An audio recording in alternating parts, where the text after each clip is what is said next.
My dear brothers and sisters, sometimes the future feels like a closed door.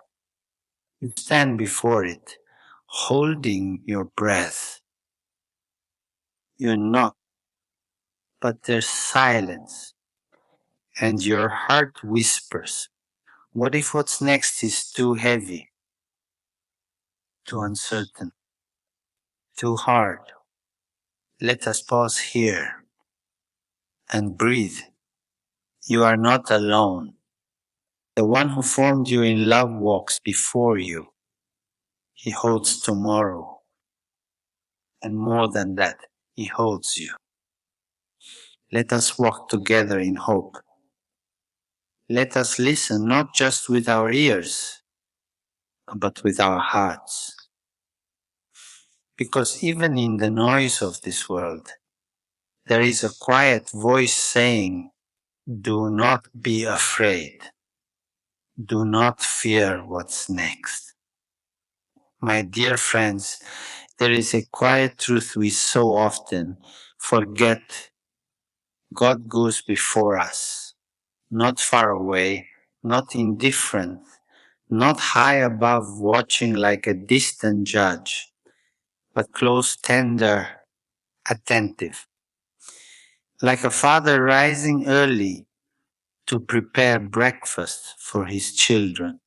Like a mother who gently folds her child's clothes the night before school, her hands speaking love even in silence. This is how God moves. Before us, with care we often only notice in hindsight. In life, we often stand at the edge of the unknown. New beginnings, painful losses, uncertain paths. We wonder, will I have the strength? Will I be alone? But the Gospels remind us the disciples were sent out 2 by 2, not alone. Jesus promised, I am with you always, even to the end of the age.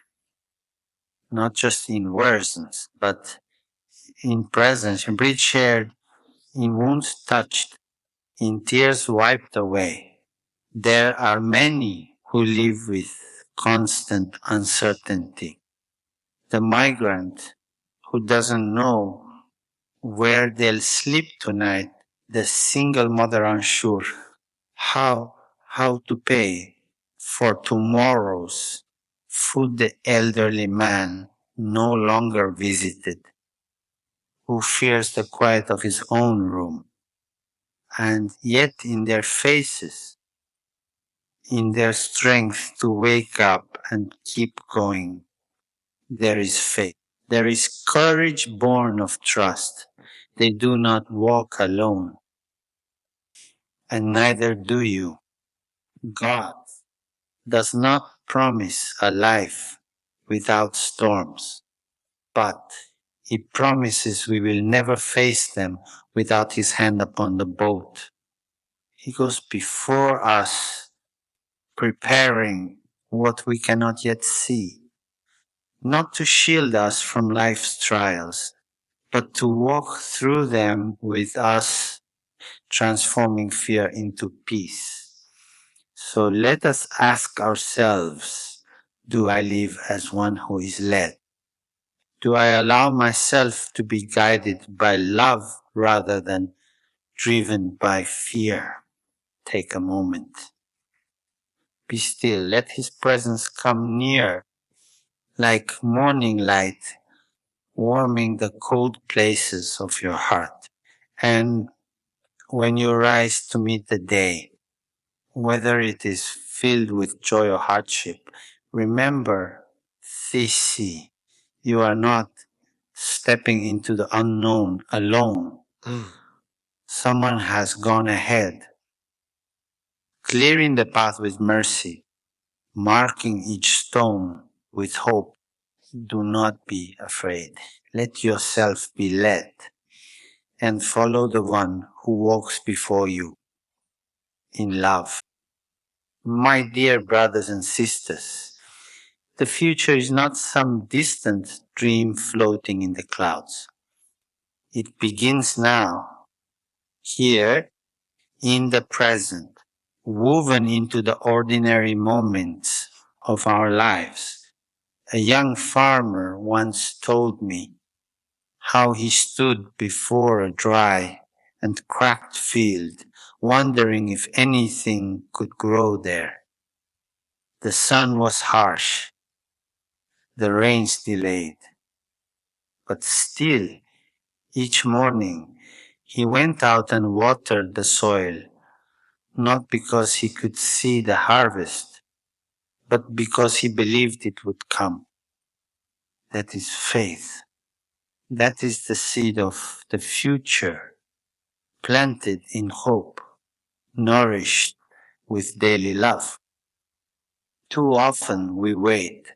We wait for a sign, for the right time, for the perfect conditions. But the kingdom of God does not wait. It grows silently in the hearts that give, in the hands that feed, in the smiles shared with strangers. Every act of compassion, no matter how small, shapes the world to come.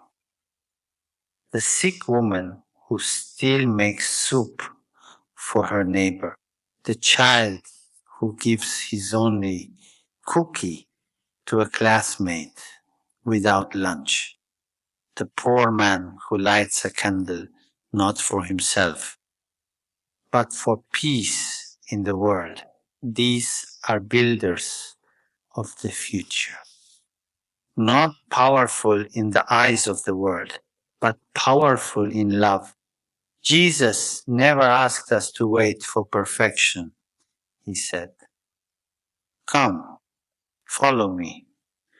And he walked among the lepers, the sinners, the brokenhearted. He didn't wait for people to be worthy. He met them where they were and began something new. So ask yourself quietly, what seeds am I planting today? In my home, in my workplace, in my neighborhood, in my heart. Am I watering hope or feeding fear? Let us not waste time worrying about what we cannot control. Let us begin in small and faithful ways to love. Today, not tomorrow. In this moment, not the next. For it is in the present, sanctified by our compassion and courage, that the future is born.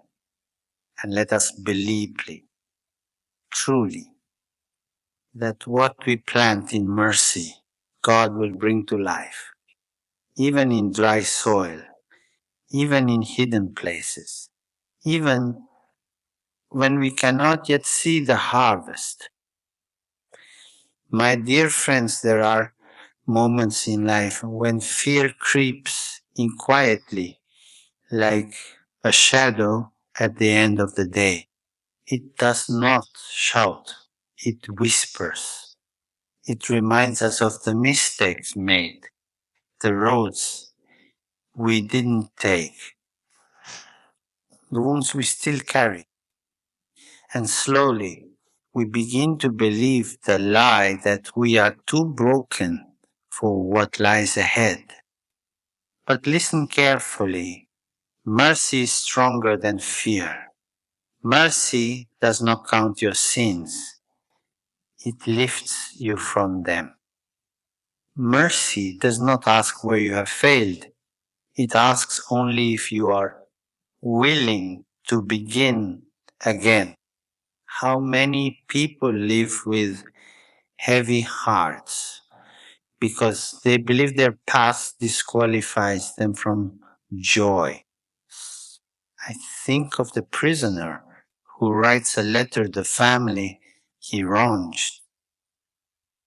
trembling as he places the stamp, or the mother who regrets the harsh words she spoke in anger, now wiping tears in silence. Or the young woman afraid to the church because she thinks she is no longer welcome. And yet, in each of them, there is a seed of courage, a longing to be seen, to be forgiven, to come home. Jesus did not come for the righteous. He came for the lost. He came for the tax collector in the tree, the woman caught in sin, the thief on the cross. And he comes still again and again, knocking at the door of our hearts, not with judgment, but with tenderness. If we listen, we will hear him whispering, "Do not be afraid. Come back to me. Let me carry what you cannot. Let mercy touch your wounds. Let it reach the corners you have hidden. Let it do what only God's love can do, make all things new." And then go. Go and show that same mercy to others. Because the world does not need more fear. It needs people who forgive quickly, who embrace gently, who speak kindly, and who believe no one is ever too far gone. Let mercy lead you. Let mercy guide your future.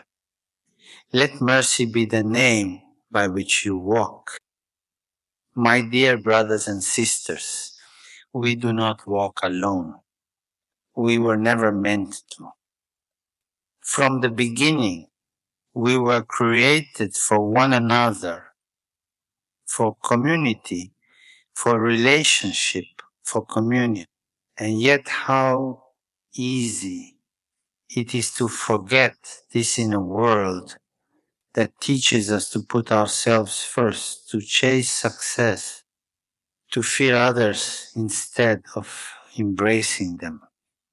But if we only build a future for ourselves, it will be a future built on sand. It will not hold when the rains come. The true future, the one rooted in the gospel, is one we build together, together with the stranger, together with the forgotten, together with the poor who so often carry the wisdom the world ignores. Think of the beggar on the street corner. How many pass by pretending not to see? And yet he too is part of us. His hunger is our hunger. His dignity is our dignity. When one suffers, we all suffer. When one is lifted up, we all rise. This is not charity. It is justice, is love. In the face of the elderly, woman left there alone, we see our grandmother.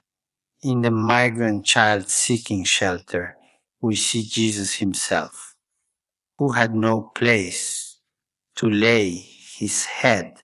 The future we must build is one where these faces are not cast aside, but welcomed, honored, embraced. Let us not build walls, but bridges. Let us not fear difference, but discover in it the beauty of God's creativity. And let us remember there is no them, only us, only one family, one body, one people of God. So I ask you, as I ask myself, who is the neighbor I have yet to love? Who is the one I pass by unseen? What kind of future are we building if it forgets the least among us? Let us choose today to walk together. Let us carry one another. Let us be a people of communion, not in words alone, but in action, in mercy, in love. Only then will we glimpse the kingdom. Only then will the future reflect the face of Christ. My dear friends, hope is not something we hold only for ourselves. It is something we give, something we share, something we plant in the hearts of others. The future is shaped not only by what we believe, but by how we encourage those around us to believe again. Sometimes the smallest word, the gentlest act becomes the light that guides someone through their night. A grandmother who whispers a prayer over her grandchildren before they sleep. A nurse who stays 5 minutes longer with a dying patient simply to hold a hand. A teenager who comforts a friend bullied at school. These quiet gestures do not make headlines, but in the eyes of God, they are radiant. They are acts of resurrection. Too many people live as if they are forgotten. The unemployed father who can no longer provide. The young person who thinks their life has no value. The prisoner who feels discarded by society. And yet, when one person looks at them with compassion, listens to their story, reminds them that they matter, that is where the future changes. That is where God begins to write something new. Jesus said, "You are the light of the world, not the powerful, not the rich. You." And light does not shout, it simply shines. It finds the dark places and makes them bright again. So I ask you gently, quietly, are you a bearer of light? Do you bring courage to those who doubt? Do you speak hope into the tired and trembling hearts around you? Let us become people of encouragement. Let us lift one another, not with grand speeches, but with presence, with kindness, with love that does not give up. Let us be the voice that says you are not alone. Your life matters. Your future is not lost. And in doing so, we do what Christ did. We walk alongside others and call them forward in hope, not behind us, but beside us, always together, always with love. My dear brothers and sisters, we have spoken of fear, of mercy, of community, courage, and of hope. But now I ask you to carry these not only in your mind, but in your heart, and most of all, into your daily life. The path ahead may not always be clear, and yes, there will be shadows, but we do not walk alone. God walks with us. He goes before us and He waits for us with arms wide open. Always. So do not be afraid of what comes next. Do not let worry steal your peace. Trust the one who calls you by name, who has counted every hair on your head, who knows your struggles and still believes in your goodness. Let love be your direction. Let mercy be your strength. Let the poor be your teachers. Let the gospel be your compass. And if you stumble, begin again. If you are tired, rest in God's tenderness. If you doubt, remember this: you are deeply loved, not because of what you do, but because of who you are, a beloved child of God. Let us build a future together. Simple, humble, just one act of love at a time, one soul lifted at a time, one heart turned to God at a time. Go forward, then with courage. Go forward with faith. Go forward with love. Good luck on your journey. May your steps be guided by peace, your heart by compassion, and your life by the quiet joy of knowing you are never alone. Thank you. From the depths of my heart, thank you.